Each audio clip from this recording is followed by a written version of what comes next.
जनगणना फेरी शिक्षक मृत अभावनीय घटना घटी बांगिरीपोषी थाना अंतर्गत बड़गाँ अंचल मृत शिक्षक हेले राजकपूर हेम्ब्रे। से बारिपदा स्थित तकतपुर ठारे रहुथिले। बेतनटी थाना पुंदुरा स्थित कखारुआ वैद्यनाथ सरकारी उच्च विद्यालय से शिक्षक भावे कार्य करुथिले। रविवार जनगणना पाई निकटस्थ खमारी अंचल को जाइथिले। सेठारु फेरिबा परे असुस्थता अनुभव करिबारु परिवार लोके बारिपदा स्थित मुख्य चिकित्सालय को नेइथिले। सेठारे चिकित्साधीन अवस्था तांकर मृत्यु होईछि। तेबे अंशुघातरे तांकर मृत्यु होइथिबा परिवार लोके अभियोग करिसंती। शव व्यवच्छेद परे ही मृत्युर कारण स्पष्ट हेबो।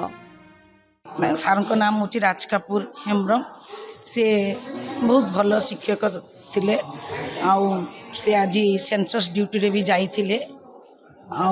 सेंसस ड्यूटी रु फेरिबा परे तांको बहुत खराब लागिथिला। तापरे तांकर जने पुत्र तांको आनिकरी हॉस्पिटल एडमिशन करू करू तांकर देहांत होई गला।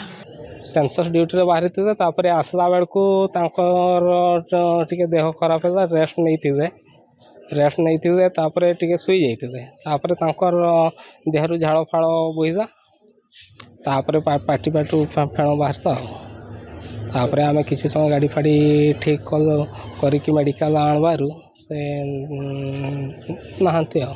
सेंसस ड्यूटी तो जाइथिले तो कौन होइथिबो सेंसस मान ड्यूटी से चापरे थाई पारंती कौन ना पूर्वर सेमती तो असुविधा किछि नथिले।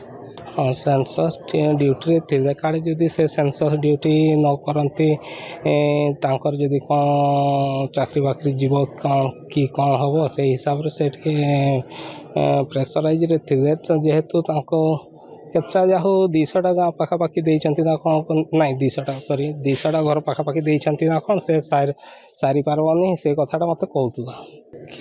किसी सरकार सहायता जदि मिली था तो भल होता।